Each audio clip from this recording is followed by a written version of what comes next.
Everyone, thank you for tuning in for another episode of Paranomaly Beyond Disclosure.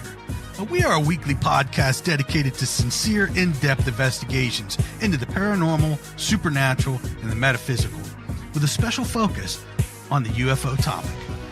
We take a sincere, analytical approach, thoroughly evaluating each case and its implications. Our discussions go beyond the surface as we engage with researchers, investigators, and experiencers to explore the deeper layers of their testimonies. We strive for high-resolution analysis, carefully examining evidence, patterns, and perspectives that challenge conventional thinking. If you're looking for a podcast that seeks deeper understanding, you're in the right place. Please be sure to like and subscribe and follow to receive notifications when new content is made available. You can also visit us at www.paranormallypodcast.com for more content and information, including all our social links. Thank you again for watching or listening, and we hope to see you on the next episode of Paranomaly Beyond Disclosure.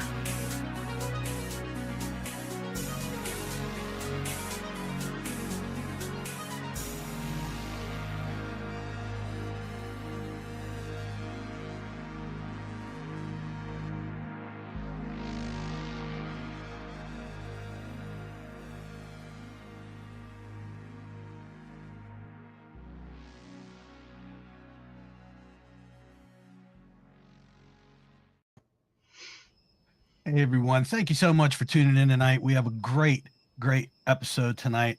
Awesome guest on. And in 1981, while living in Los Angeles, Yossi had a face-to-face encounter with a non-human visitor that forever changed the course of his life. The extraordinary moment led to more than 40 years of study into consciousness, spirituality, and mysticism, and the multidimensional nature of reality. He's the author of a book called One, and he's a contributor to the Science and Consciousness of Contact with Non-Human Intelligence. Yossi brings deep insight into what these encounters reveal about who we are and where we're headed. So thank you for joining us tonight as we explore his remarkable experience and wisdom that it carries. Thank you. Yossi, thank you so much for joining us. Hello. Thank you very much for inviting me. It's a nice place to be with. Yossi, tell us just a little bit about yourself so that our listeners and viewers, they can get to know who you are just a little bit. Okay, I'm 65 almost years old. I live in Israel. I have two kids, and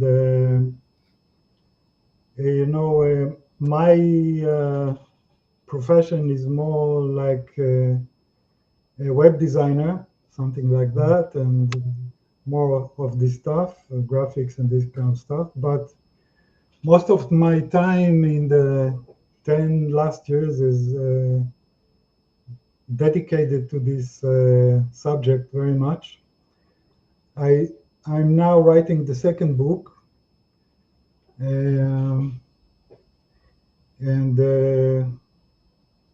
this is most of myself now, the subject, and I meet some people that have this contact too in Israel, and I talk to many people. We are all together like searching and trying to understand what's going on. Sometimes I find myself helping many contactees that tend to be confused from the contact because it's very complicated, and the contact can be very confusing, and people can get the impression that they are like, they don't know if they imagine the contact or it's real, and it's really hard to to judge what's going on there because it's very consciousness related. So this is what I'm doing now. And the contact really happened very long time ago. I was only 21 years old, so I have a lot of time more than 40 years from then till now to understand what's going on, or to search this material and talking to other people that have a contact. And, I get to a point that I can understand much more than what happened than before. And I can talk and tell the story in a more clear way of what happened. And it's complicated because it's not watching a UFO. It's really contacting with them and communication with them. So it's very deep and very many layers and many deep understanding of our consciousness.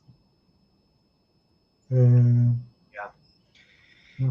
Is it ongoing? Are you having ongoing contact, or was it just the 1981 experience, or was there more experiences beyond that one Well, experience? it was only the 81 contact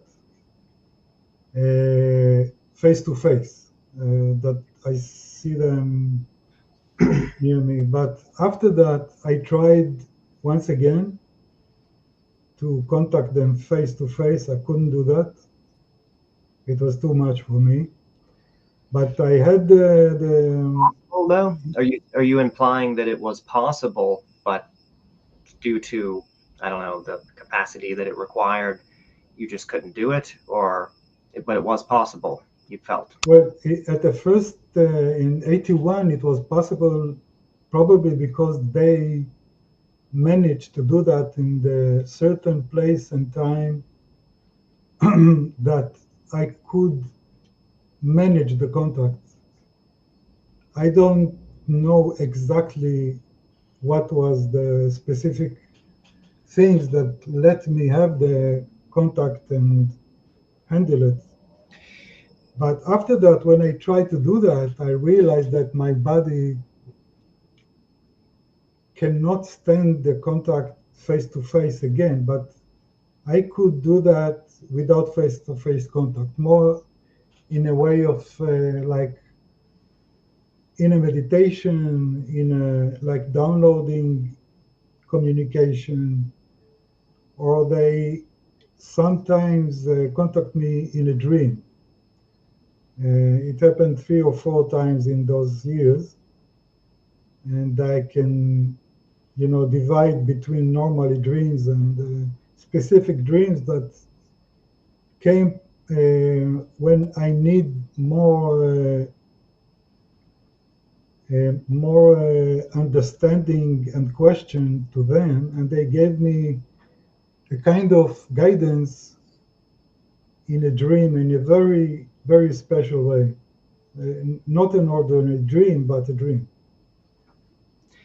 And do you think, before we go into the initial contact, do you think that the contact was intended uh, for the sole purpose, or for the primary purpose, let's say, of you writing the book and then putting out the material that you have, or is that something you'd rather get into after the experience? I'm just curious what you think was the intendment of the Yeah. contact. Well, the logical and rational reasoning is a little bit different because when they opened the contact, they were like letting me to do whatever I want with that. It's something very crucial for them to give what I felt with myself, and I think with others. They are letting the personnel that have a contact with them to manage with himself about what doing with that. It's not They are not forcing nothing. They are just letting the contactee to have the chance to make contact with them, to give the personality of the contactee to open himself or not. many people that I met didn't want to touch it anymore after the contact. They were afraid, or they were confused, or they were um, didn't want to even to think about it too much, because it's not a simple thing. So they are very gentle with that. Yeah. They're not at all kind of guiding you to in any way. Kind of, they're just leaving it completely open ended as to what you do with it and how you handle it. And so It's not. that implies that there was no specific intendment for you to then go on and write a book and put out the message that you put out. Well, it was all there. I mean, all the contact was concentrated on my understanding of what's going on with them, in parallel to my consciousness understanding that. So the simple contact had many, many layers that I could go inside and open and realize about my consciousness and the contact with them. So it's full of abilities to use it and to write a book and to do many, many things with that, if I let myself to do that. So what they do, they give guidance for for a very long way and abilities to do. And I think that I didn't manage to till now to use the full understanding that they try to teach me. So they do that, they do the teaching, they do all the attention for me to use it, but they let me choose what to do and how to do that. Mm-hmm. And to me, that is the hallmark of a higher dimensional, what I would term, a higher dimensional species that is non-manipulative, that there's just it's exceedingly kind of gentle and allowing you to,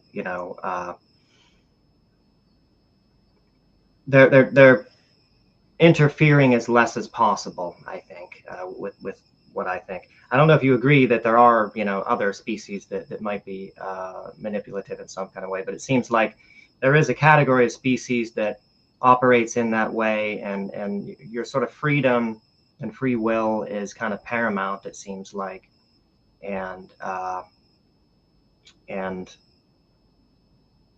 that's, I don't know, that seems reminiscent of that to me, what you're describing. Yes, and I met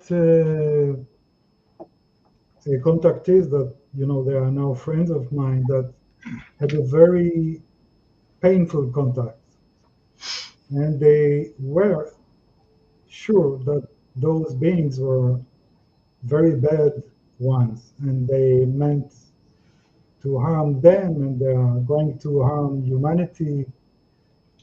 And as we know, there is a colorful contactees, I mean, colorful experiences with them, with a very different emotions, and some say it was good, some say it's bad. But I have a different point of view about the reason for that. Jacques Vallée is the one that examined it in a very beautiful way, and he tried to explain that there are many kinds of aliens with many different purposes, and they can manipulate our consciousness to have the experience the way they want, or they show themselves the way the person can handle, or depend on what they want. And what I think principled way that it's more complicated than that. The differences of our experience with them, I think it's much more depend on our personality than their attention. What I Yeah. what, Mhm. Well, this is what John Mack noticed, that yeah, when the experiencer would change how they approach the experience, and would go into it, with more sort of openness and acceptance, that the nature of the experience would seem to change in every case. exactly. Something strange about that, it doesn't seem. I mean, I can fathom it because everything is kind of your experience is certainly just in general with human existence largely dependent upon your consciousness state and what happens to you. But it would seem like if we were the aliens, we could still sort of treat them in a specific sort of consistent way regardless of how the abductee was behaving. You would think that it is possible to kind of behave consistently and still show goodwill and still kind of, you know what I mean? I've always been puzzled by that in particular, because it seems like, an abductee that, goes into the experience and is, very terrified. It is understandable to some degree, where they're limited and why they could be limited by that as far as, um, how they handle, a terrified abductee, and they may need to, you know, uh, uh, be more sort of engaging in the memory suppression, aspects of this than normal. But it just seems to me, you see where I'm getting at, there is just something still I find mysterious about that. And as far as how they couldn't, even with a terrified abductee, still kind of get across somehow that they're of good intentions, Yeah, and it seems like in so many cases they kind of fail to do that, yes, or seem to. It's hard to say because so much of the memory of the experience is suppressed, and so we don't have the full picture with any given case.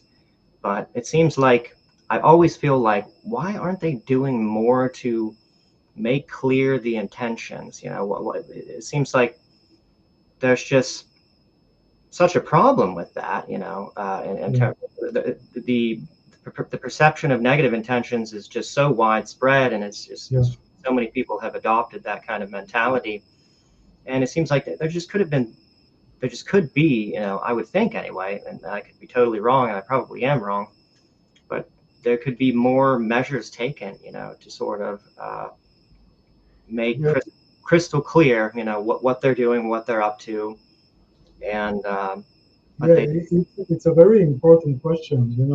It's something that I think all of the experiences have a question and think about that.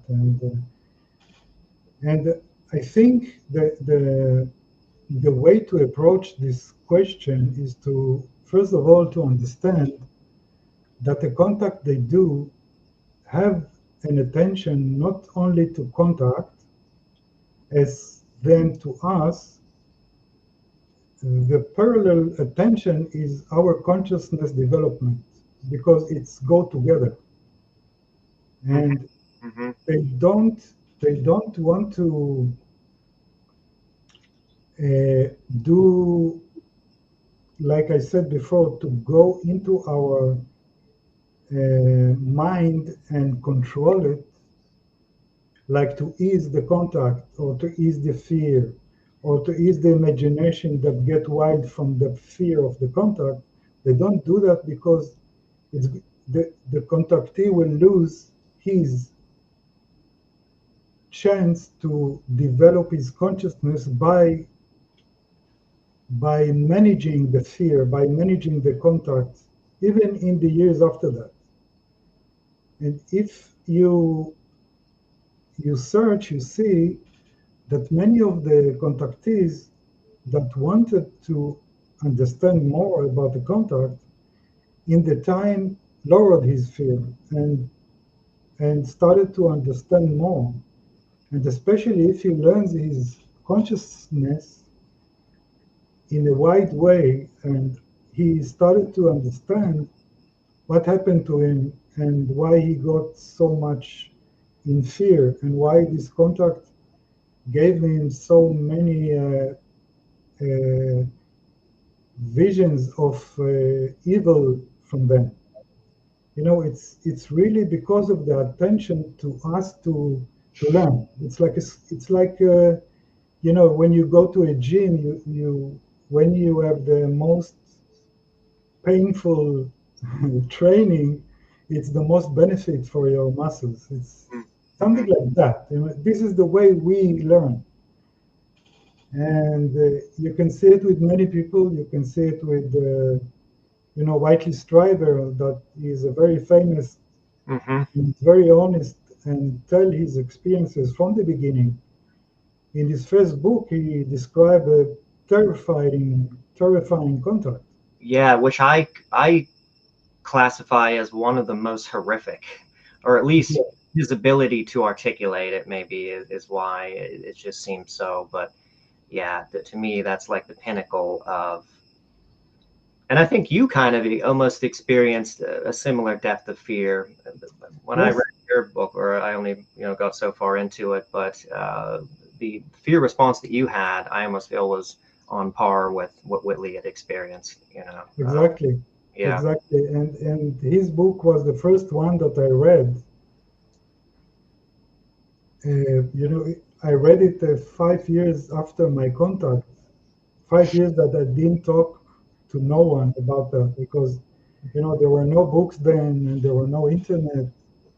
And I thought that I am the only one that have this thing, and I wasn't sure that it was, normal that I saw that. And even though that nothing happened before or after, I was totally normal. But this contact was so weird that I didn't have the courage to even speak about that. But one day I came across a bookstore and I saw his book with the face of the alien on the cover. I almost fainted. It's Because it was, amazing how many people have had that experience. yes, It's yes, just with this book, with this specific, with his book and no one else's book, it's always yeah, his. yeah, yeah. Yeah. It's like he is like something in the picture, you know, did that. Even though the aliens that I saw look different. Yeah, they didn't have slanted eyes, right? They had more vertical, Yeah, elongated yeah, black. different color, different eyes, but it was obvious that it's them. In that bookstore, it was like I see them for the first time in my life after the contact. So it was shocking. I really almost fainted from the realization that I'm not alone with that. We should just You touch know, hey Jim, I have a question. Quick, you guys were just talking about traumas, and I have this question. Why do you think that some experiencers come away with trauma and others they come away with transformation? Yes, it's very crucial thing. It's very, this question lead to many answers and understanding that we can really understand more about this contact itself and about them and about us. For what they've done with me that gave me the opportunity to get over the fear and the trauma that I had in the beginning was that they started to contact not when I'm awake. I was I was like it begins when afternoon I get back from work and I went to my bed to rest, and I fall asleep, and suddenly I saw myself out of my body for the first time in my life, and for the last time. I didn't have an out of body experience after that, but that was a real out of body experience. I You were not suddenly afraid at all when you what? came out of the body. I found it interesting because there's a lot of variation with this. You were not at all afraid when you suddenly found yourself out of the body. You found it very enjoyable.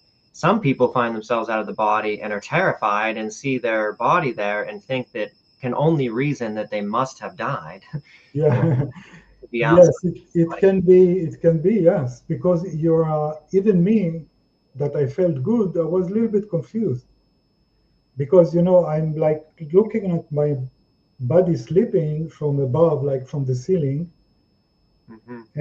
and I'm the first thing that I did is like looking for my hands from the, if you used to have your body, and suddenly you see you are sleeping in the bed and you think, what is that? Where am I? And you're looking for your hands, and And you then don't. you realize that it's okay. It's you are out of your body. This is you that looking at your body sleeping. And in that situation, yes, What do you mean by that?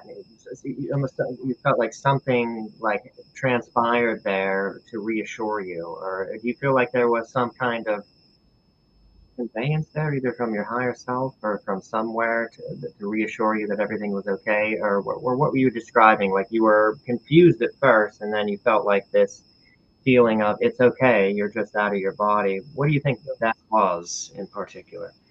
well, it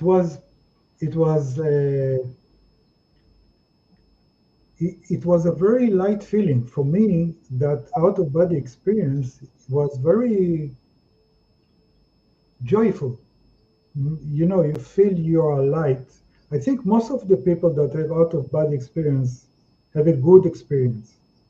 Hmm. It, Yes. it's not like comforting them, or sleep paralysis. It's something else. Which is strange though, because it's ontologically conflicting, with our worldview. To me, it would seem more likely that it would skew the other way. That most people would be terrified. You can't be out of the body. This can't be. Like just the same kind of ontological shock of the abduction scenario. This can't be. You think it would terrify you to your core potentially, that you're outside of your body and that just can't be possible. Yes, the Um, shock. The so, shock comes after you are awake. hmm, In the out of the body, you don't think from your brain. You don't think from your body. It's hard. It's a little bit hard for us to think about ourselves out of ourselves, because like we used to understand the visual vision that we have from the eyes. But when you are out of your body, your eyes are shut, but you can see. Ye- did you see in the normal sort of bifocal way, or because some people do almost like, and as described with some NDEs, some people do have immediately the 360 sort of panorama view, but then sometimes they don't, it seems. Or what was your visual? Did anything change as far as your visual range and acuity, or? Yes, you in the first seconds, it was new for me. Like I told you, I was looking for my hands and for my legs and this kind of stuff. Mhm. But very fast, I got used to it and understood that it's okay. Uh, I don't have a body and I cannot see, but I could see, without your eyes, you can see whatever you put your attention to. Like I wanted to see, Mhm. I wanted to see my brother in the other room. I could see him. And how did you see him? You wanted to see him, and in what way did you see him? Suddenly up close or from a distance? And, In and what dictates how? And well, go ahead. What happened whenever you Once thought? again, it's like it's very similar to a dream, Hmm. because in the dream you it's not exactly like a dream, but the in a dream, most of the time the dream happened to you. You are like passive in the dream. You suddenly see yourself in the street, and you see people, and things happen to you. But in the out of the body, you like in a controlled dream, and you can do whatever you want. The scene is like a dream, but it's not. You know that it's not a dream. You know that you can see without your eyes, and you are thinking without your brain, and you are feeling without your body. It's something totally different. And if you, I heard people that train with that, they can do much more things than just looking at the body. They can go and see and learn and do many things in that situation. So it's a and if you let yourself in the out of the body to really e- enjoy or be open and be relaxed in that situation, it's an amazing, amazing situation of yourself, because you are not limited, not by your eyes, not by your ears, not but by your usual thinking, and not by your body. You don't feel any limitation. You just can go to wherever your attention want to go. Yeah. Even I remember that I I looked to my brother sleeping in the other room, and I could see and feel his good feeling to be asleep. I mean, it's something. It's totally different, and it's very very open and very high awareness when you're out of your body. But it's totally different from the body. Could you go into that a little bit more? So you're not thinking with your brain, so you would think it would be radically different, to be conscious, without the sort of restrictions of your mental brain cognition. In what way was it different? Were you did you was the awareness more of a kind of interconnected kind of state of awareness where you felt kind of more at one with everything, or in what ways was it different? Your Yes. consciousness, your awareness, and your thinking. Are you having thoughts like normal? Are you thinking verbal thoughts? Well, it's totally yourself continues. It does. I mean, you don't feel that you are someone else. You don't. When you're out of your body, you're not dissolved with. You're not. You stay Mm, exactly who you are and how you felt with yourself from your childhood. It's still yourself. mhm. But the thing is that, and the aliens really use that thing for me to have the understanding, because, well, I will continue the out of the body. What From what I saw in the room was not only my bed or myself sleeping on the bed. What I saw was one of the aliens were standing near my body, sleeping near my head, watching, concentrating in my head in a way. I didn't know what to do, but I felt good with that. And you recognized it as an alien, weren't shocked or anything. Uh, in that situation, mm, situation, I knew them. That was, I you mean, remember, you knew who they were yeah, because we're in that. Now, is it because you're in a higher state of consciousness, and in that higher state of consciousness, you're aware of, or you have access to your soul memories, or how would you describe that as to how but you?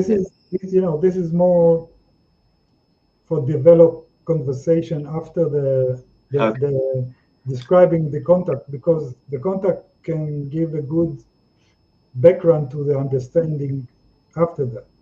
What I saw in the out of the body, I saw the one that's standing near my bed and the others in the room. And I felt very comfortable with them. They were like friends from that I didn't see for many years or something like that. And we had a connection without talking. This is the oneness that you talk about, exactly that. I mean, you have, when you're out of your body, your consciousness is free from the limitation of the body and the limitation of the brain and the filter of the brain. It's totally open, and it depends on you how much you want to go inside the rabbit hole. I mean, this is a very deep and long tunnel of rabbit hole, and you can go deeper and deeper. For me, it was, like for, I think, a minute or two in that out of body. So I didn't take advantage of that so much, because I had to wake up and see them when I wake up. So, but the situation was that when I was looking at them from out of my body, we all had a very good connection. I felt them very joyful. I felt them very happy to do what they do. I felt them, have an excitement of being in the physical room and touching things and like they had an experience of being in this dimension that we are familiar with. And what was their level of amazement, you would say, as far as being so it seems like they're not accustomed to being in this physical reality, that they haven't been at all in this physical reality, or they haven't been in this physical reality in quite some time, and they're not accustomed to it, and you said in your book that they were kind of stumbling around, like they couldn't even sort of operate, their bodies, perfectly. Further, it was kind of brand, it was something that they were, attempting, for the first time, maybe. It was totally new for them. One of them was touching a paper, like touching the paper on the table and feel it with his fingers and see and watch. And one of them was touching the border of the television, and one of them was walking on the carpet in the room, and he was like clumsy walking, like he was laughing. He was happy that he can walk. For them to be in a body was the sensation of to feel a body. And they were happy from that. And it's like to be in a different, I don't know, it's like it was like a treat for them to be in a body and to walk. And that one that could walk was very, like he was laughing, or they were not talking or laughing, but I could feel his joy, his innocence, joy from controlling his legs and walking. And after many years that I had a small child that could walk, in the first time that he could walk without me helping him and holding his hand, so he left my hand and started to walk. He walked like that, clumsy, and was very happy and laughing that he can do that with himself. And in that instance, it was exactly like that alien. And even the same innocence. Yeah, the same innocent. That's interesting because you would think that, with, their sort of knowledge and experience and wisdom, that they would be kind of more like, down to business, but they weren't like down to business right away. They sort of allowed themselves like some enjoyment of the experience and some, you know, uh, they allowed their attention, to be on other things, even though seemingly, they had a job to do or something. Um, they weren't, completely focused on that. That's just so interesting. Yeah, that because you would think that, yeah, if they were, just like experiencing the same kind of, sensation and experience as a child would, that they just couldn't be learned, wise ETs capable of, Yeah, that they are. There's just like um, something hard to reconcile about that. yeah, yeah. But It's mind-boggling. Yeah, yeah. and it's really. I think it's very hard for us because all of our associations about them is still from our association of us.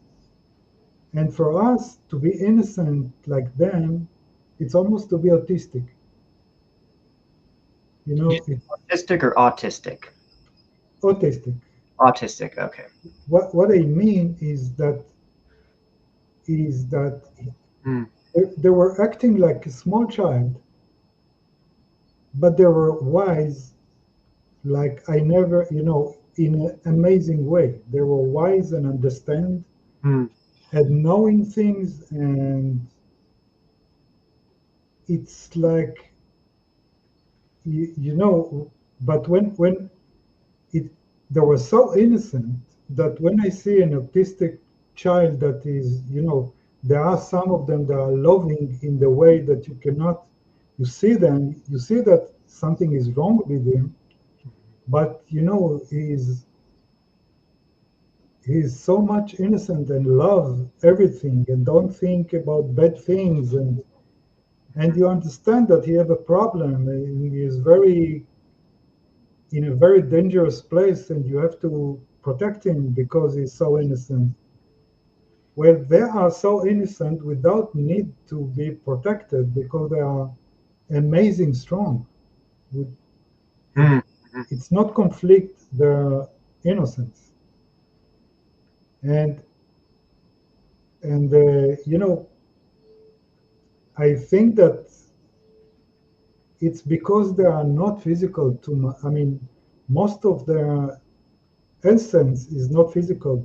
Only when they come here for a short time they're in a physical body, and Hmm. probably if they will stay, they will be like us, even wiser, Hmm. even smarter, but they will probably going to lose the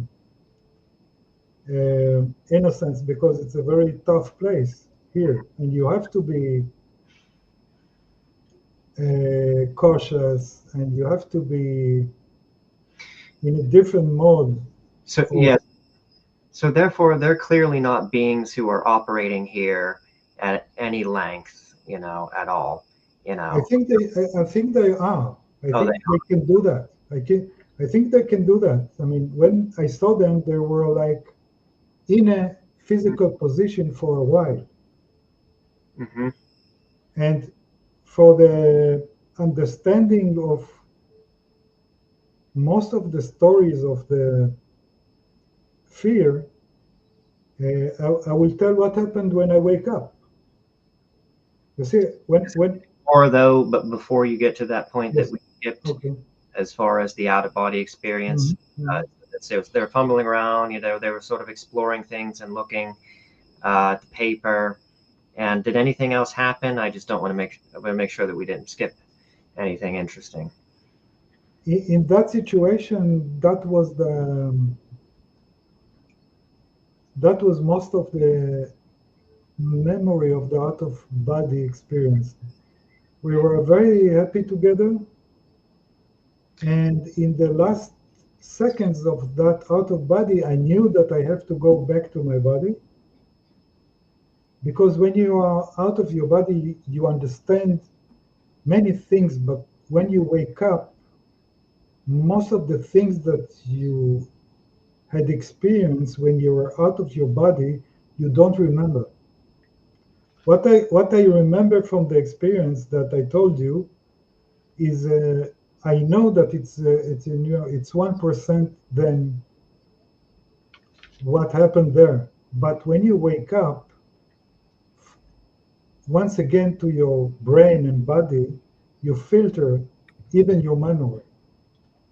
And things that were too far out, your brain cannot even translate it to something that you can remember. Do you So, think that you've seen these beings the way they were as a way they projected themselves to you to kind of so you didn't have the fear? So maybe they interpreted themselves like they were children and innocent and joyful. Uh, that was to maybe so that you would be able to recognize them a certain way. Do you understand what I mean? yes, of course. I think this is the main thing. Another main thing that we have to understand is that it's exactly what, like you said, but it's more complicated because they are manifest themselves like a physical with a physical body, but in the same time you are like framing them in your consciousness. So it's a both way of materializing them. It's them coming here and materialize themselves, and it's us that translate them in a way.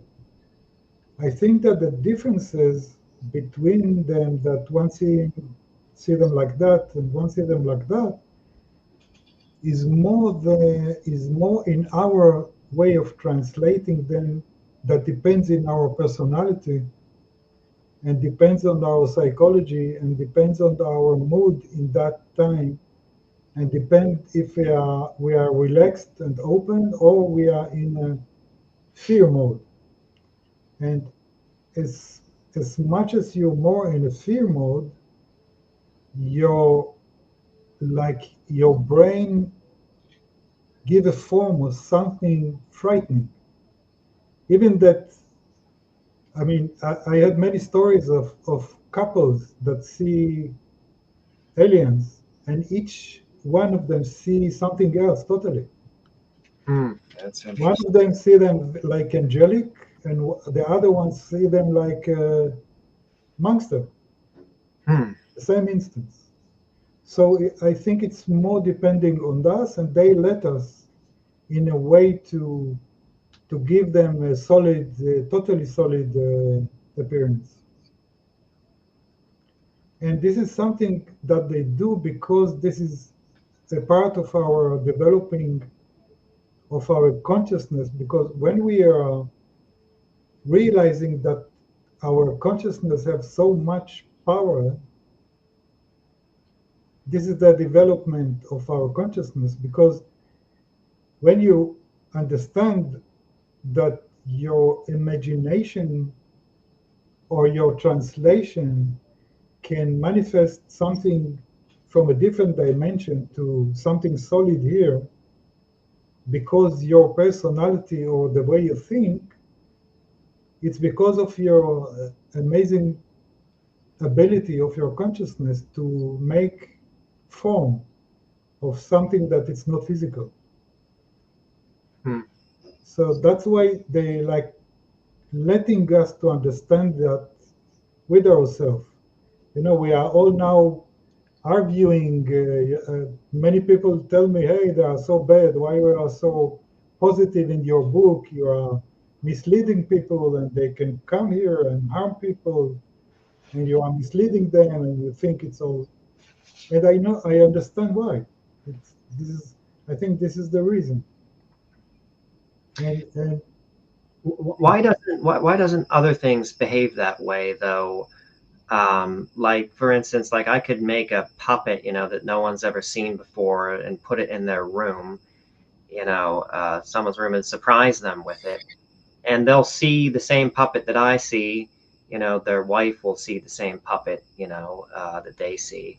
Why does it behave differently if it's, I mean, if it's just, something new that you've never seen before, and your mind, your consciousness is interpreting, the form that you're seeing, and doesn't know. And even if you're afraid and you see the puppet and you think it's a real, person, or something, or a monster or something, you still kind of, I mean, it might be distorted a little bit in terms of, how you're recognizing it, but it's still, in hindsight, you recognize that, it actually was that puppet all along. It didn't transmogrify into something else because my consciousness, was such, or because I was in a frightened state. What's the answer to that question? I didn't understand the question totally. Okay. Um, Make it simpler. so you're saying that, when alien suddenly presents itself, Mhm.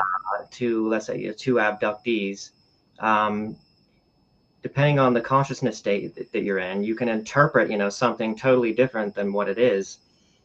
Why does it behave that way if it's an ET, and why does it not behave that way if it's, say, like a puppet, that I've created, or I've made some kind of ugly looking puppet, and put it in someone's room and surprise them with it? Why don't they, interpret that individually and uniquely as well, or at least for initially, until they, grasp what it really is? Why does a living organism perceiving it behave in that way? You asking why they do behave like that? You mean, or Why why we do does that? phenomenon behave in that particular way in terms of your consciousness altering its form? Like when you see an ET, you and your partner sees the ET, he might decode that completely differently, with Yeah. they might interpret or translate it very differently. Mhm. Why does the phenomenon behave that way with ETs and nothing else in our physical realm? Nothing else. Ah, all right, I understand now. The thing is that they are not completely, when they come here, what I saw, and I think many of them, of the experience is they are not totally physical when they are go down here. They are half and half. And because of that, first, you are not sure that you are not imagining them because it's not a solid thing like totally physical. Even that they can do that, and sometimes it's happened, but still, their essence is not physical. They like can approach our dimension, but they are not totally physical. And because they are half physical and half not, and I think they do it on purpose, we are have to what we are doing, we are like taking the pieces and of the puzzle and trying to make a picture of that. I remember when I was a kid, a little child, I was sleeping in my dark room, and the phase of the fears, and from the window, a light uh, gave shadows of the tree on the wall, and the tree was moving, and I could see, black spots playing on the wall, and I was totally in fear, that a monster looking at me Mm-hmm. on the wall because the shadows were playing on the wall. Right. And I remembered I didn't know what to do. Each night it was the same. Mhm. So I thought to myself, maybe it's my imagination that I make these shadows to a monster. Maybe I will try to make it a good fairy. And I looked again with that attention, and suddenly I saw a good fairy. And from that day on, I wasn't afraid anymore. I give this as an example to what really happened to our brain. If it's something that we don't understand, we try to see we try to make it a whole picture. We try to Try to give it fit a into our form. model of reality. Yeah, your brain wants to know what it is. If you don't know, you are afraid. It's a very instinctive, physical, healthy thing. If you don't understand, it can be a scorpion or something. It's our instinctive reaction to something that we don't know what is standing near us, because maybe it can kill you, or it can be dangerous. So the first thing that go up in your mind, be careful. You don't know what it is. And when you stay with the fear, it can look to. I mean, it have to make you feel like it's dangerous. So your brain give it a form for you to be afraid, because it's a good thing to be afraid now, because you don't know what is there. And I think this has happened to all of us when we are meeting them, and our consciousness is struggling to realize what's going on. Who are they? What they are? They are good or bad? Many ask their questions because they feel this mixed feelings with them. It's very confusing. Could it? And Oh, go ahead, finish. I have and another. then when I wake up, it was the real teaching, because I think that they did it in a purpose for me to have the most, I think, important teaching from the contact about my consciousness with that situation, that in the beginning I saw them in a very relaxed way when I was out of my body. And then I remember that I wake up, I was with my head still to the wall, and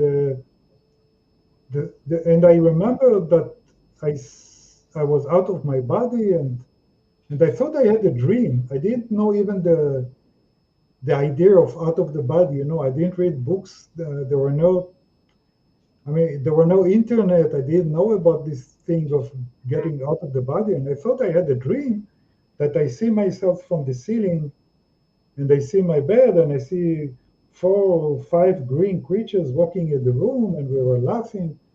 And I thought to myself, what a weird dream I had. Where I get that dream? And then I heard the noise in the room, and I thought someone came to the room. So I turned around, sat on the bed, and I had the shock of my life, that the one that I saw when I was out of my body, standing near my bed, was standing now half a meter from my face, looking at me with his black eyes. My heart stopped. I was totally frozen. I couldn't breathe.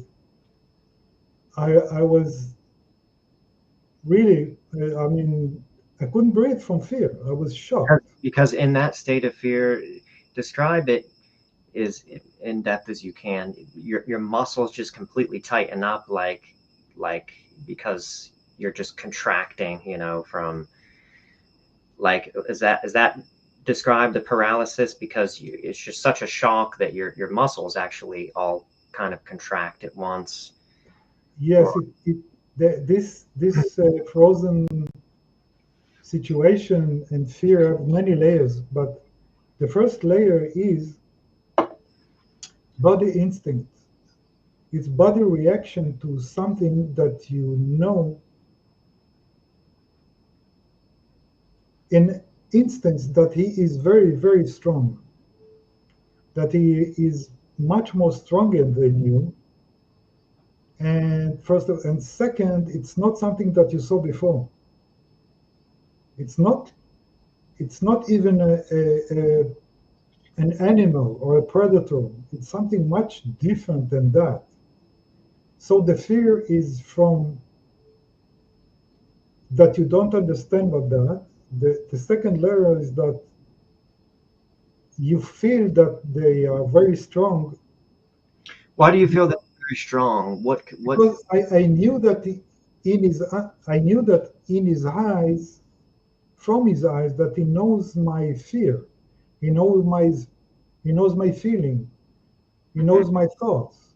He knows everything about me. I felt that he's like penetrate my brain, my privacy. It's shocking. I didn't realize what's going on still. This is the reaction of the body only. And the body reaction is the first thing that happened to you when you are wake up and you find yourself awake and see what you see. The third layer is that I thought that I lost my mind because I didn't see any pictures of them. There were no internet or something like that. I suddenly see big green creatures with black eyes. I pinch myself to feel if I'm awake or not because I thought, your brain is moving faster to solutions to that situation, and I thought maybe I'm still dreaming. And then I did. Even that I sit in the bed, I maybe still dreaming that I see them, and I was not. I felt the fear, and in that situation, that I I was so confused and didn't nothing to do because I was so afraid. I was looking for a solution because I couldn't even breathe. So I tried to do something like to tell myself maybe the fear is only mine. Last thing to do maybe. Maybe the fear is mine and they are good like I felt them before when I was out of my body, when I was dreaming, because I remember the good situation. They were loving and we had connection and we were laughing. And as I lowered the fear, even for instance, I started to realize that this penetration of his mind into my mind, it's not a penetration. This is the way he communicates with me. And I know that he's penetrate my mind because I penetrate his mind. I know what he thinks. And in his eyes or in his consciousness, I know that he is aware of mine. So it's a two-way road, two-way connection, and that lower my fear even more.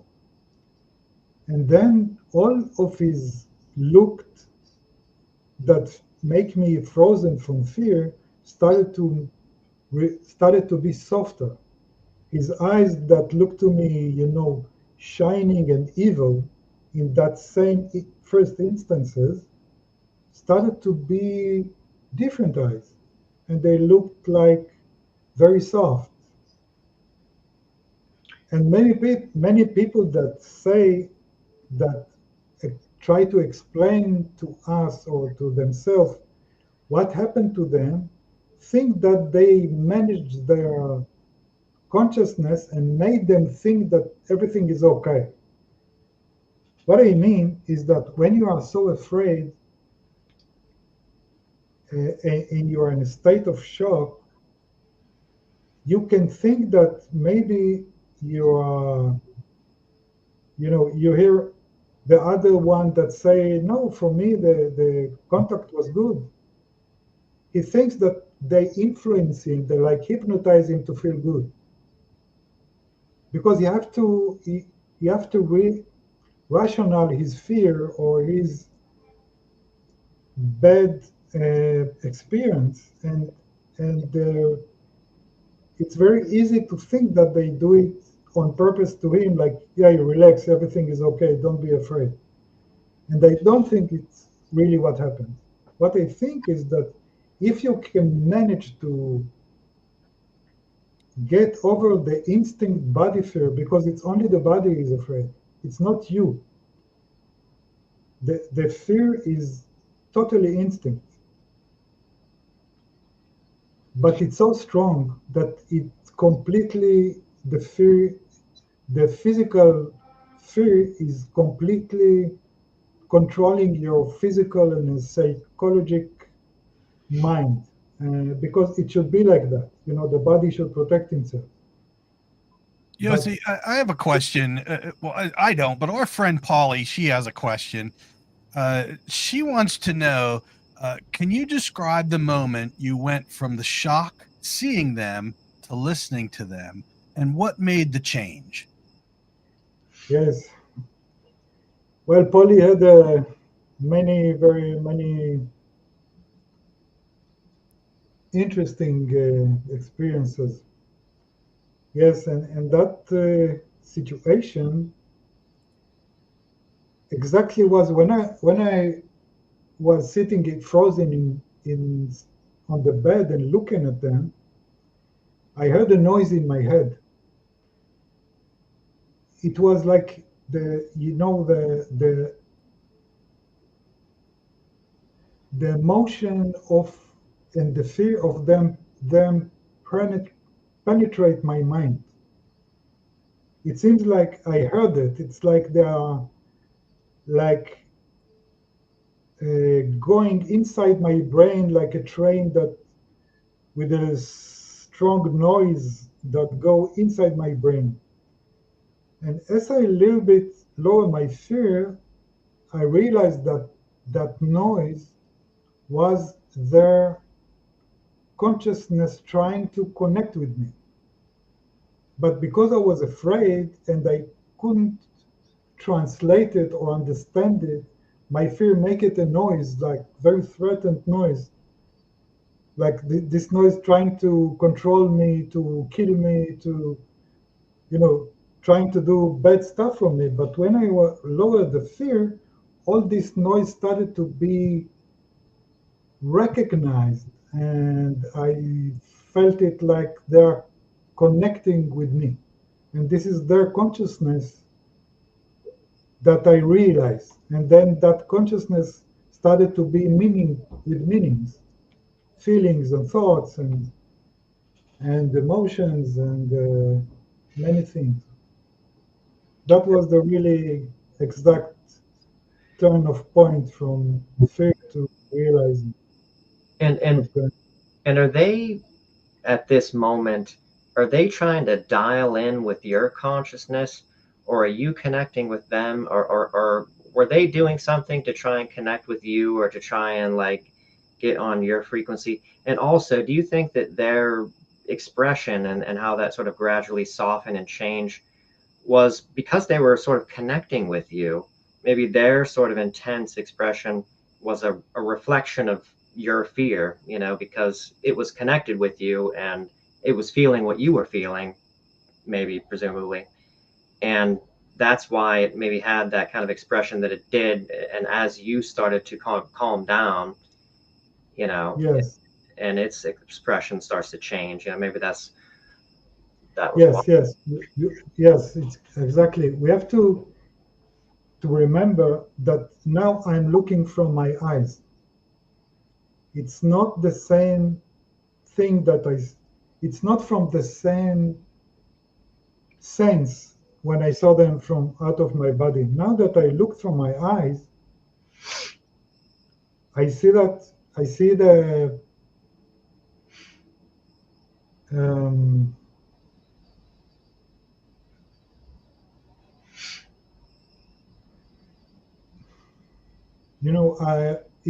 in the beginning you are trying to like hearing in your ears the conversation. Like I heard the noise in my ears. I thought it's a noise.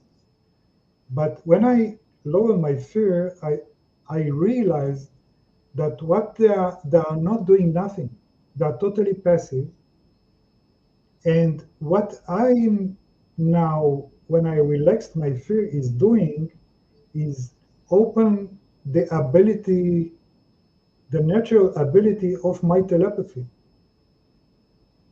It was not, they didn't try to send information to me. It's, we are trying to understand telepathy like we are talking. It's like we think telepathy is communication without words. That one sends thoughts and the other hears the thoughts and then send, and it's not like that. The real telepathy is to be together in the same field of consciousness. It's not physical totally. And it's not talking. It's not that he sends words. He's just open to me. Totally open. They were totally open. And when I opened a little bit my ability that it's totally normal to everyone, you realize that at the second that when you started to feel the telepathy, you know that it's natural to every one of us. We just don't give attention to that ability, but we have it. And when you started to realize your telepathy, you know that you don't have to send something, or they are not trying to tell you something. Their communication is to be open, and that's the way they communicate. They are like having their other emotions and thinking, and it's totally different because we used to think with words, for instance. But if you think about that, you yourself, before you invent words to your thoughts, Hmm. in the essence of your thought, it's not words. You translate it to words. So the telepathy connect to that thing before your words, even your thinking in words. It's more basic thing that it's totally hidden from us because we are not trying to get there. But it's our real self that is totally, you know, it's a different dimension of us that we have it all the time.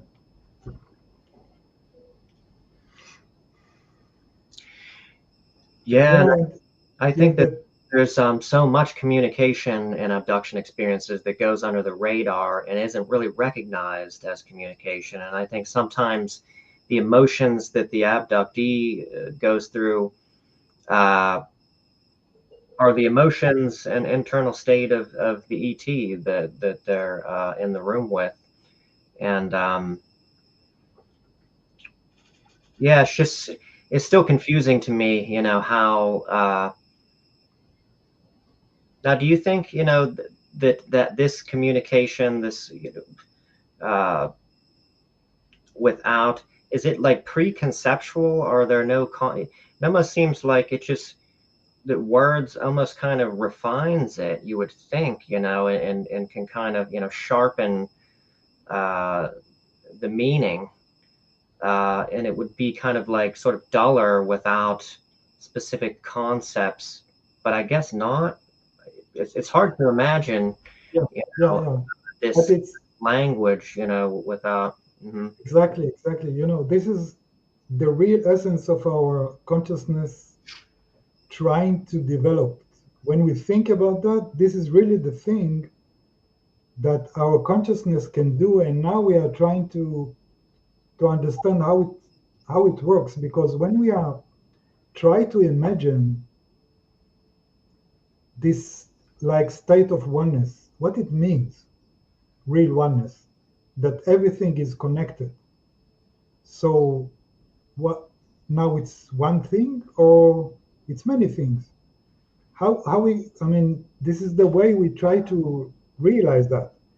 Mhm. Like instance, or how our mind think before it came to be words. Yeah. What it was. I mean, we used to think about thoughts in a different words, different letters, different sentences. This is the way our brain is used to think. But in essence of our awareness, it doesn't have to be words or sentences. It's all at once there, but it's not a mess. All the sentences and the words and the different names and the different subjects are like together, but not divided like we doing with our body. In our thinking, we have to divide words, but inside of us, all the words stays. In every word have its own individuality, but they are like in one place in one time. Our higher mind can handle it. It doesn't. I mean, our higher mind is like that. It is not dependent on time, subject, and object. It's all one for them, and it's very hard for us to understand that because our mind should be like we are thinking, because this is the body and the 3D world that have to realizing the differences and the duality that is going on. But it's one of the things that um, I felt from them was that they were very, very calm and very innocent, exactly the way I felt when I was out of my body. Even now that I was contacting them with my body, it was even more amazing. The contact when I was sitting in the bed with my eyes open, looking at them, my body was still afraid.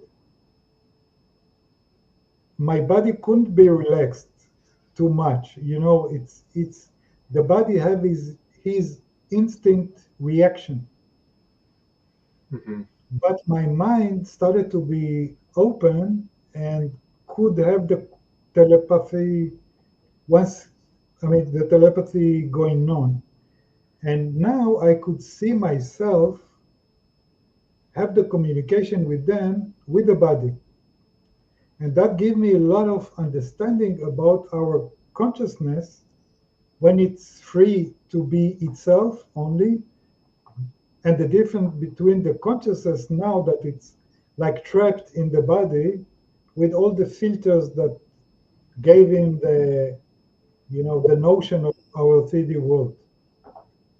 And that helped me very much. And I think this is one of the things that they want to give us like a present, with these contacts to us, because they want to help us without give us the ability, because they know that we have to take this ability with our own and to achieve it. And if they will give it to us, there is nothing. I mean, there is no reason to be here. It's like they are know our. In a sense, they are aware of our like purpose or work that we are doing here, and they're trying to help us, but not too much do the work for us, because that's why I think they don't come and show themselves to everyone and stop our war or do something like that. They're trying to wake us up to ourselves by helping us to open our consciousness. Now, Paulie has a question. Did you feel that they used a theme to contact you to make you feel more comfortable, like a childish behavior or a playful situation? Do do you use a theme? What it means to use a theme to contact you? She asked, "Do you feel they used a theme to contact you to make you feel more comfortable, like a childish behavior or a playful situation?" Ah, no. I think this is their nature.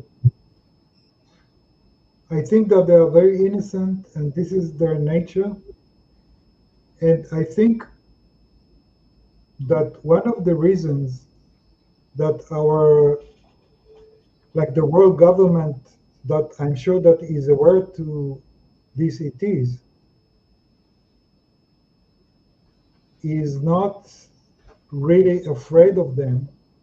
It's because they know they don't have bad intentions, and they are using it in a little bit in a too much. They use their innocence in a way. They know that they are much stronger than us. They know that they can eliminate, but they know that they will not do that.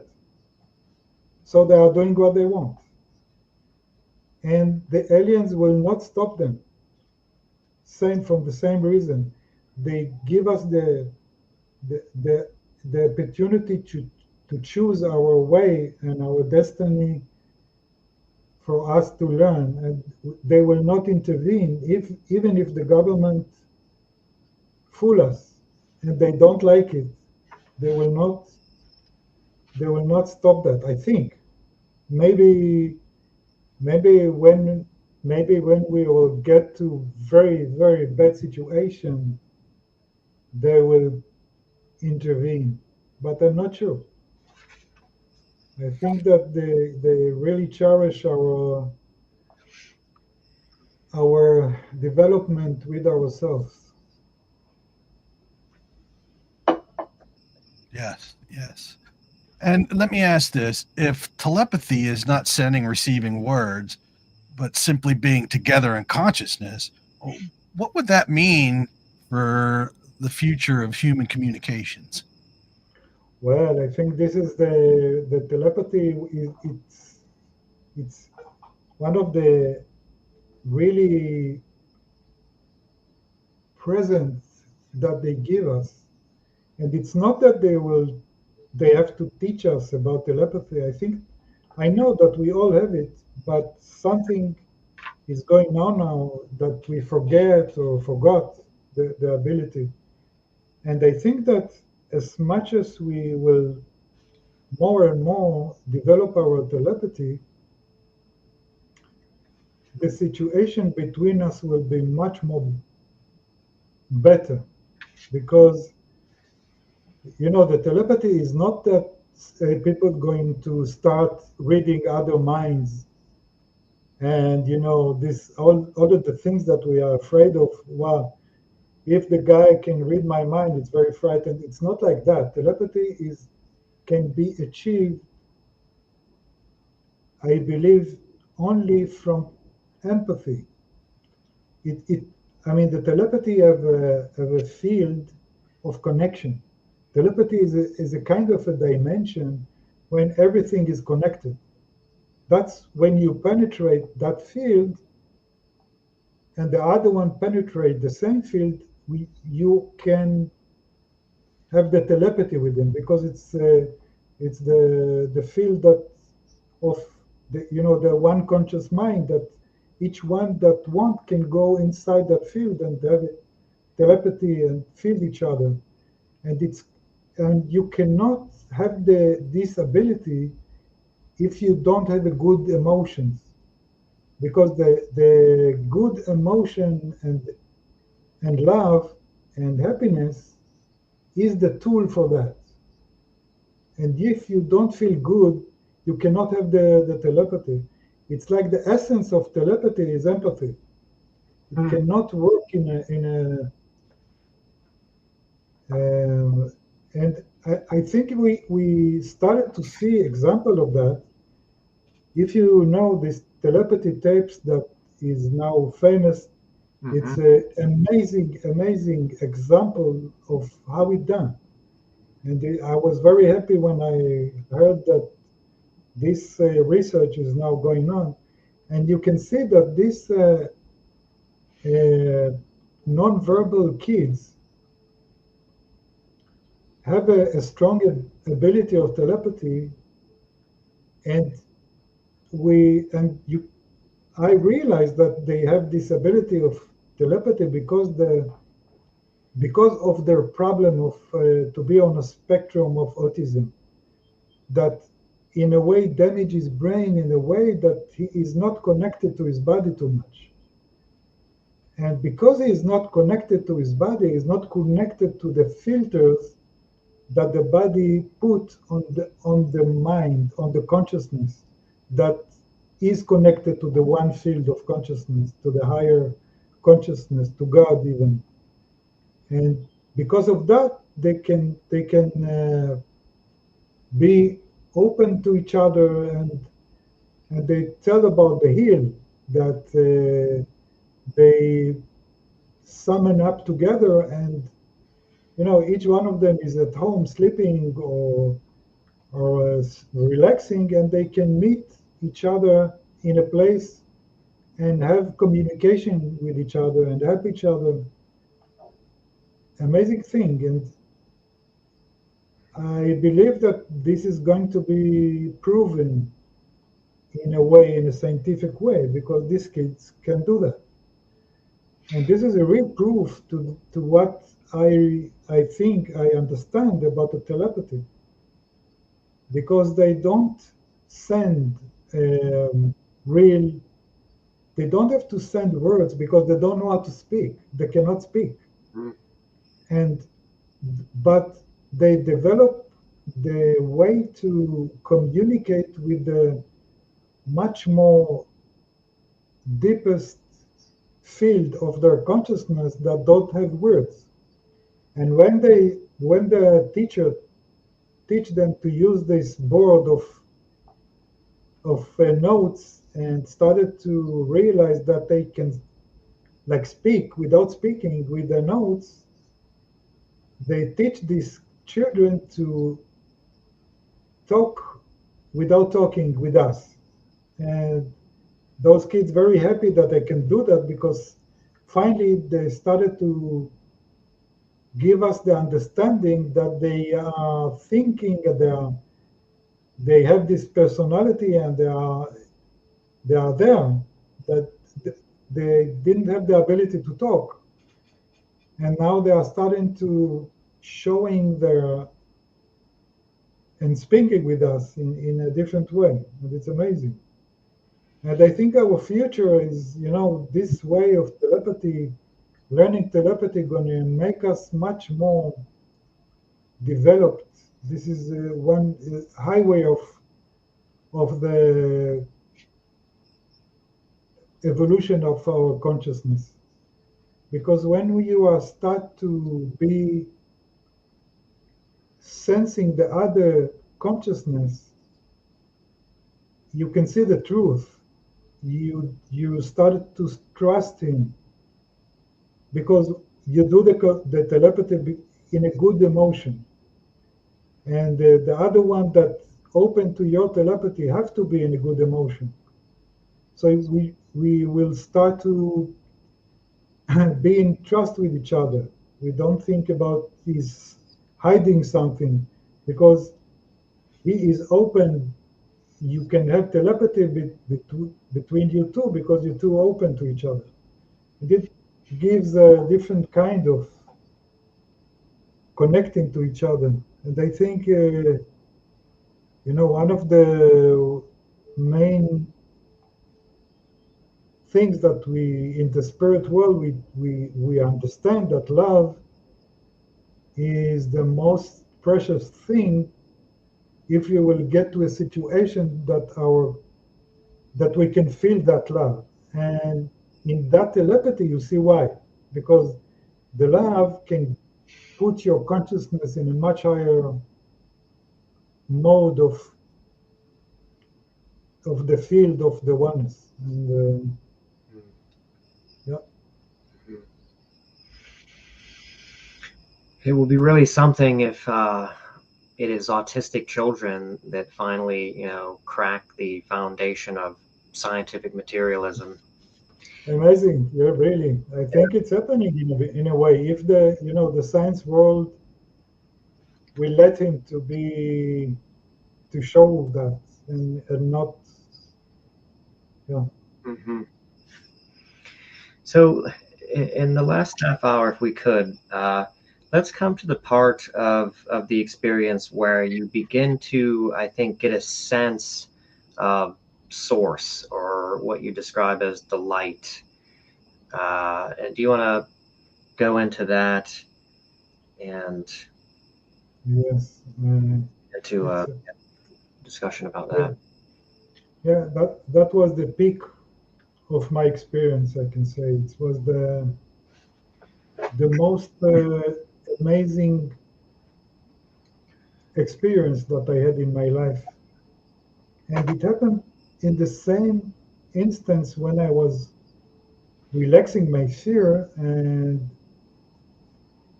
experiencing their consciousness. And when I started to experience their consciousness, it was an amazing feeling because they were so much calm and innocent and pure and connected to many fields of the trees outside, the animals, the human beings, it's what in their consciousness I could realize that they are connecting to everything, to their They're aware of it, and they're aware of everything simultaneously to when they're interacting with you. They still have some conscious awareness of the totality of the trees outside. Dog. yes, yes. It's, They were connected to each other, all of them in the room, the aliens, and with me. And as I was connected to him that was close to me, I saw his consciousness aware of their consciousness, of this. And those, and when I realized his consciousness and realized their consciousness, I realized that their consciousness is aware of him and me. Their consciousness is like open to a field, and they are still individual. It's not that their consciousness is losing something. Each one of them were a little bit different in his personality. Each one of them has his own personality, his own thoughts, his own emotions, but he can be open if he want to anything else. And but it's yet like, they're individual, but yet you say that their thoughts and emotions seem unified, unseparated, harmonious, the different beings. So how do you square that as far as they're individuals, but yet their thoughts are unseparated and unified?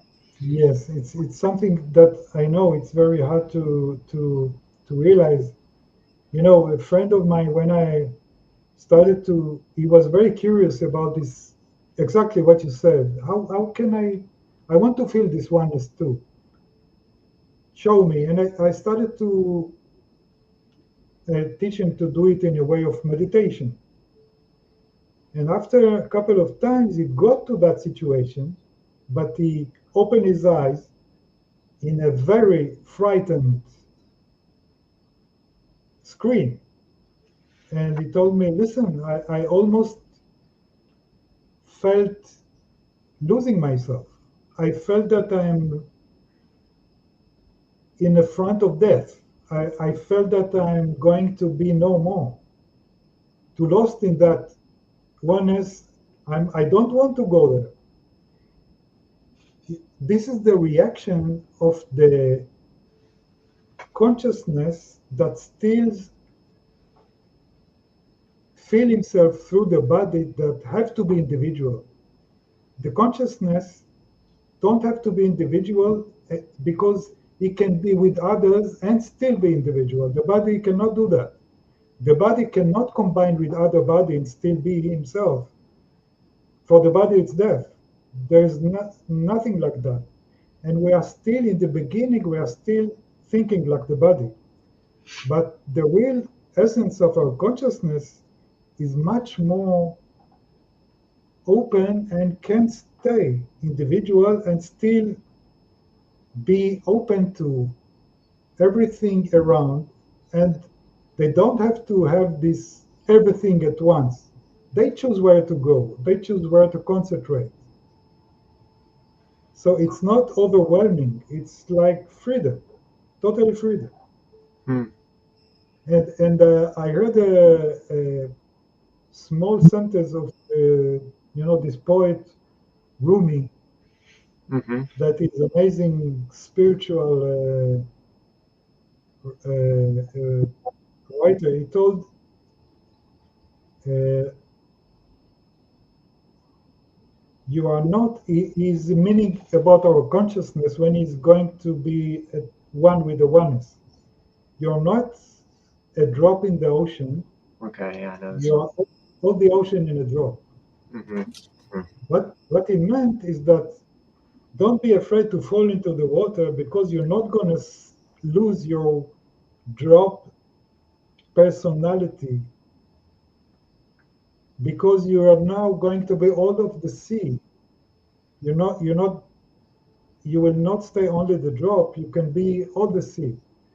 And it's your choice to be, uh, because it's not physical. When you see the drop, go to the ocean, you don't see the drop anymore. But in the spirit world, every individual stays, and it's the richness in them. So there's no reason to be afraid. Mm-hmm. Um, well, so let's go on in the sequence. So you become aware of the light. Uh, Yes. uh, Pick up where we left off, and Yes. When I went into their consciousness, I wanted to go deeper and deeper and to see where it all begins. I mean, they were totally open. It's like I have now the ability to feel this amazing consciousness. So I wanted to go inside it even more and even more, because the consciousness was so good. It was like happiness and joyful and security and peaceful. And I wanted to know where it came from. Like I want that too. You see, I wanted to understand that. I can, wanted to have it too. can I ask one question real quick before we move away from this? Now, would the word stillness be applicable to their state of consciousness? Was there a lot of activity going on, or was it just kind of stillness? All at once. All at once in stillness. Not a mess. Not a mess. Everything is combined with beautiful, harmonious, many things. All with his own mind, all individuals, like with each other, and not depend on each other, not ruled by each other, not bothered by each other. They are like swimming together, they are like playing together, they are like having experience of reality together, and each one can have the other one, like one is looking at the tree and the one looking at the wall. He can look at the wall, and then if he want, he go and see what he sees, the one that's looking at the tree. And the one that looking at the tree is totally open. It doesn't bother him that the one is now looking from him to the tree. It very it That's why it's stillness. It's not a mess. It's a And it's loving. It's really when you feel the other in his fullness, you like loving him. It's like a very natural feeling of oneness, of love, not in our physical love. It's much more open, So what I felt in his consciousness when I wanted to go deeper to essence of what is the reason of the happiness, I saw that it's like going into a tunnel and to see what, like the beginning of their energy or the beginning of their happiness. And I saw that they are aware of something that give them the energy to be alive, or they are aware of something that holding them. They are aware of something that holding this reality. For But it's them, but it's not straightforward immediately what that is. You seem to be implying simultaneously that it's kind of nebulous. it's something that you cannot understand because it's not understandable. It's So they it's don't understand it. If you're experiencing it from their consciousness, they don't understand it. they don't understand it too. That's what I knew. That's what I knew from their consciousness. They have it. It's like they are connected through a tunnel to that light that gives them, and they know that gives everything existence. They are connected to that, and they are happy that they get this love that gives them existence. But they are not trying to understand like we do. We are. What I try to do is to give it a form to understand what it is. I saw it in the beginning in a visual light. I saw it like a light with a lot of emotion of love that give like the essence of existence to everything. And I wanted to know what it is. I was thinking, okay, what give him this light? You see, that was my way of thinking, that want to know where it starts and where it needs to define it. Mm-hmm. But that was the essence of not definition. That was the essence of something that doesn't have any form, any limit, any beginning or end, any time. It was all the time, all the places, in a very gentle, spiritual way. and I because I try to define it in a way, the aliens felt that I'm trying to do something that could harm myself by doing that. Hmm. You see, they were open totally to me to go inside their consciousness. And I got to like The perimeter. essence, the essence of their higher love and frequency, and they didn't know that I will try to do something with that or try to understand that. And this is something that, like, they knew that I'm going to confuse my mind with that. I think this is what I understood, Mm-hmm. because they stopped the connection almost immediately when they felt the confusion in me that don't understand that. And they don't have to understand that, they know that. For me, knowing something is to understand it. And this is something that you cannot do with this. So it got me confused, and they saw that I started to get confused, and in a way, the fear came back to me because I was not realizing what's going on. What is that light? And I started to be afraid. It's like you are connected to a too much light, too much. You get electric shock from something too strong for you. Mm-hmm. But it Yeah, wasn't So The shock was not from my spirit, it's from the body. The body could not, because I was awake. mhm. And everything go through my brain and my body, even that I was paralyzed from fear. I was awakened, it was conscious experience. But my conscious body could not stand that anymore. It was too strong for him. So they decided to stop the connection for me that I will not be harmed from that. And they felt my pain. They don't, it was new for them to feel my fear. It was new for them to, it was not so easy for them to handle that confusion and fear. They're not used to it so much. So That's I just want to zoom in on that real quick here. It was not easy for them to handle your fear.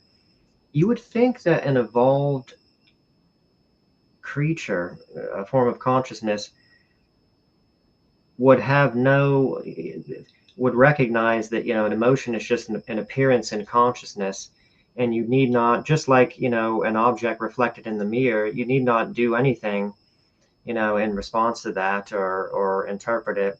That it would just, just be, to them, you would think, just an object of consciousness that they're just merely aware of, that they wouldn't latch onto that, or take any yes, I meaning was, or interpretation from that. yeah, I was thinking about that too. I didn't, I really in the beginning, I didn't myself understand why it happened. I mean, Yeah. because they are so developed and aware of things going on that, but what I think is that when they go and make themselves into a body, they started to be limited by our like limited 3D world in a way. When they go into a body and they control the body and can walk and have a brain and they have eyes, they are they are limiting themselves to be in a way in a physical world. I think this is one of the reasons that probably they found bodies of ETs, because when they are going to be, they material themselves into a body and suddenly something happened and the body died, they go out of the body, but the body stays. It's exactly like us. We are a very spiritual, like the aliens, even more. But we are now staying in a body that we are totally depend on the body. And if something happened to the body, we feel the pain. And I think that the fear that they felt was new for them because everything with the body was new for them. They Hmm. don't used to be afraid because they don't live in our dimension of physical, that one of the things in the physical world is a fear, is a pain. This is our body experience. And probably this that's the reason they have this new experience of fear. And actually and I mean immediately after that they went out of the body and they went out of that. I mean, I think it was too much for them too, or they didn't want me to be harmed from the contact, that it was too much for me. But what they done is that they just, I mean, the way they disappear is amazing by itself. I mean, they they got to the other side of the room, Mhm. as much far from me. Like that was And necessary it was necessary apparently to be at a distance from you before they went through this process. Yeah. They didn't just do it there. They went to the farthest reach of the room for some Yeah. reason.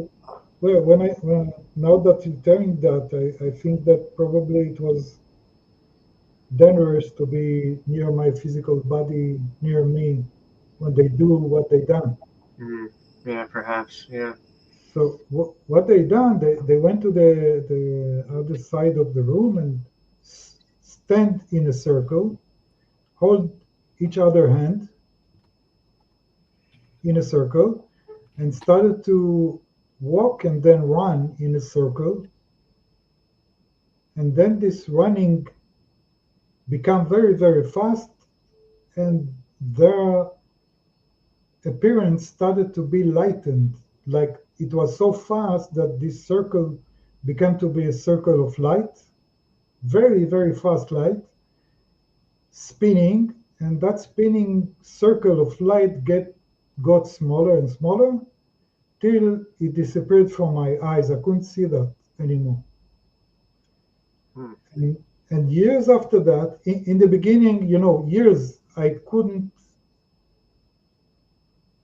swallow that was real what they done, because this situation that I saw, I didn't know it was too much to see something material go out of, and you don't see it anymore in this such a way.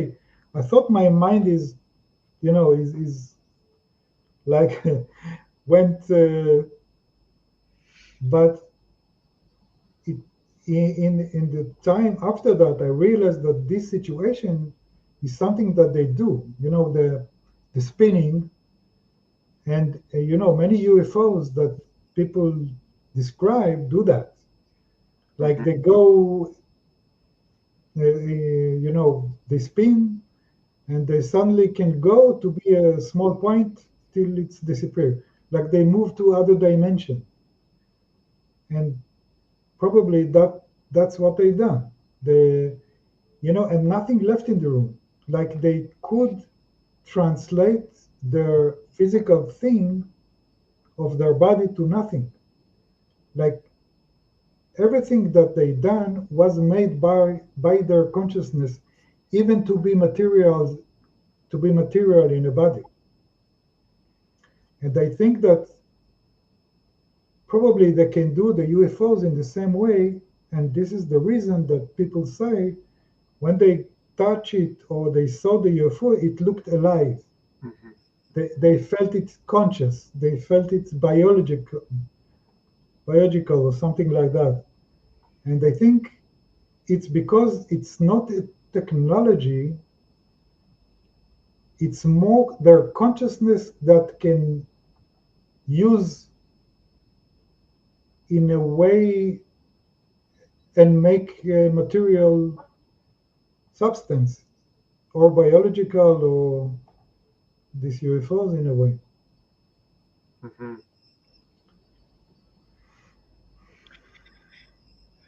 And so, well, I guess we don't have time to get into. There was some interesting thing. We'll have to have you back on because I think there's still a lot more to say. And we could probably do a whole hour or two, on the effects that you experienced afterward. Um, but we'll probably do that in another podcast because I know you're in Israel and it's late there. We had some questions, some leftover questions. Todd, you want to maybe bring those up and we'll Uh, finish up. yeah, Polly had asked a question. She said, Yossi, after your experience, what is God for you? And how is the disclosure going in your country? Wow, it's a very deep question about God. Well, disclosure in my country, it's only from the people.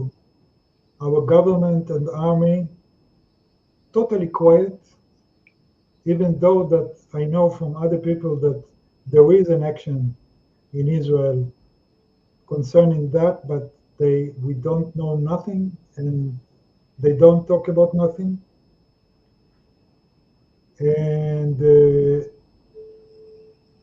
so it's only people that getting together and share experiences and doing CE5. And God for me is something that it's very basic in my experiencing reality in a way, but it doesn't have any religious context, even though that I believe that religion is made by people that realize that God exists. So I think that religion is based on very truth, wise people that had this experiencing of God in their way. And and when I learn each year more, learn mysticism and religiousness, I see that in the depth of the religion books, there is this understanding of God, but the way they most of the teaching of the religion is is not showing this real essence of God. Is like there is not there are not should like for instance there should not be a different,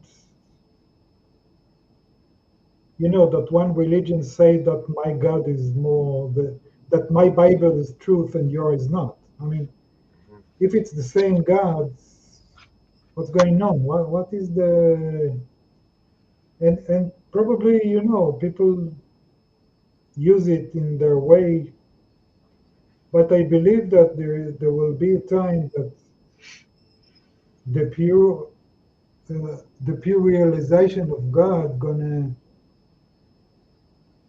open the Bible too, and the religious and all the different religions will start to be open to each other.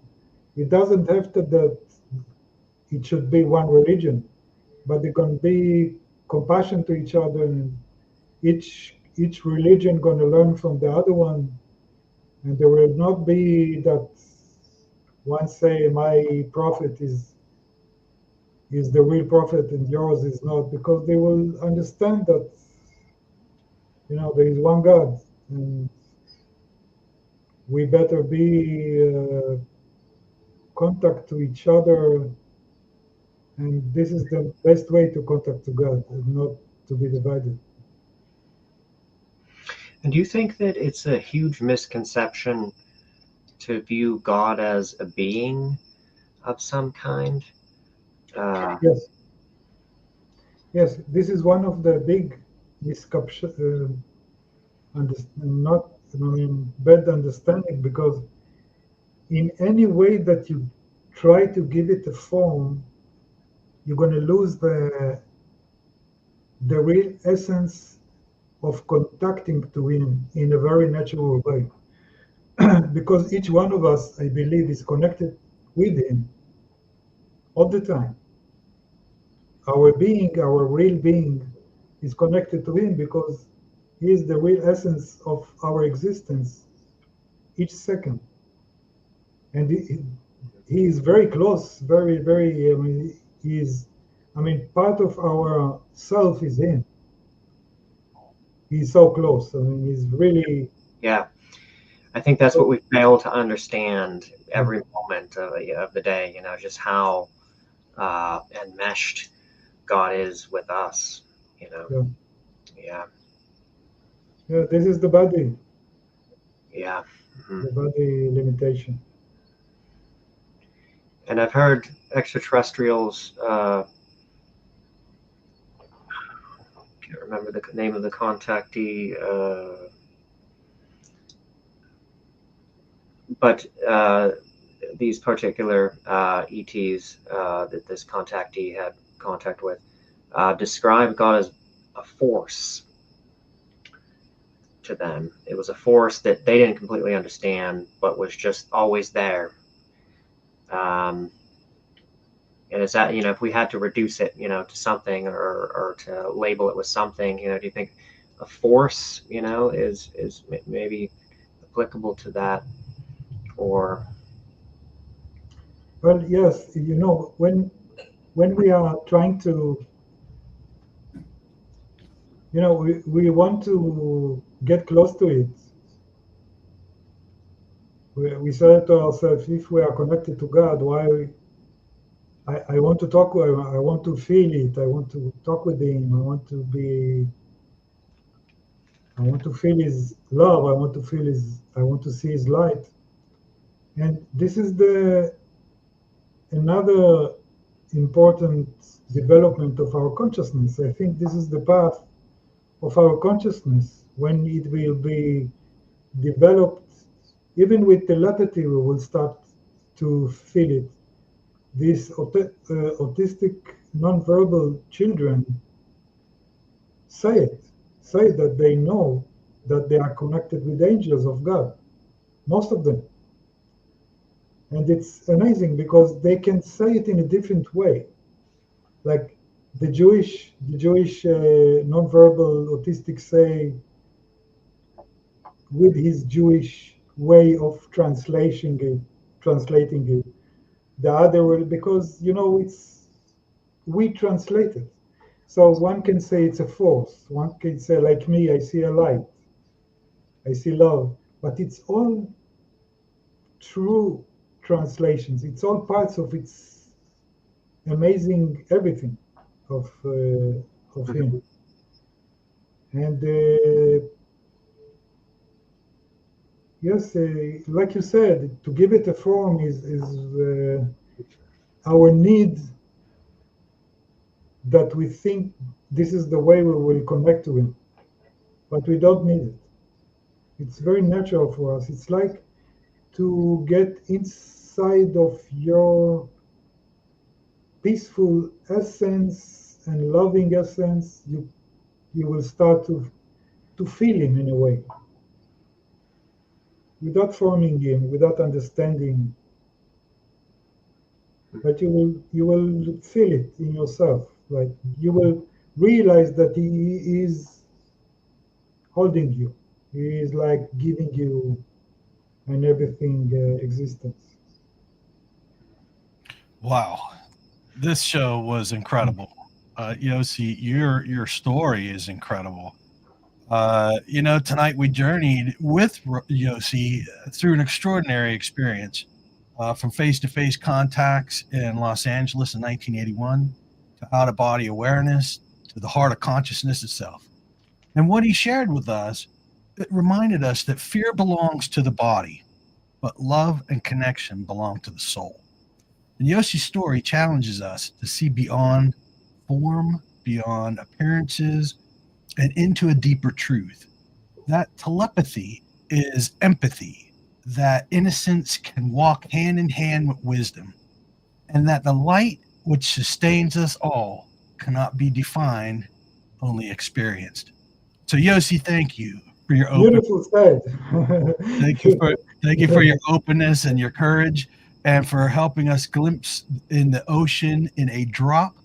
And thank you for everyone for watching and listening, and for being with us tonight and being a part of Yossi's story. And until next time, keep your hearts open and your mind searching, because the mystery is far from over. All right. Thank you. Thanks everyone so much. And we hope to see you on the next episode of Paranormally Beyond Disclosure.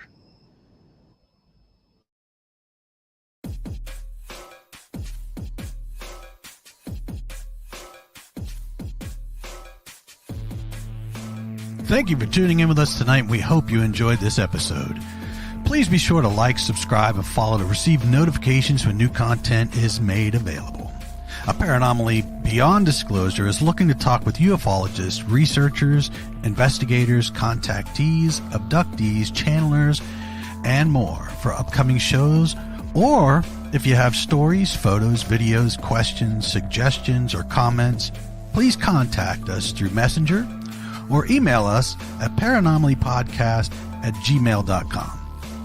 And you can also visit us at paranormallypodcast.com for more content and information, including all our social links.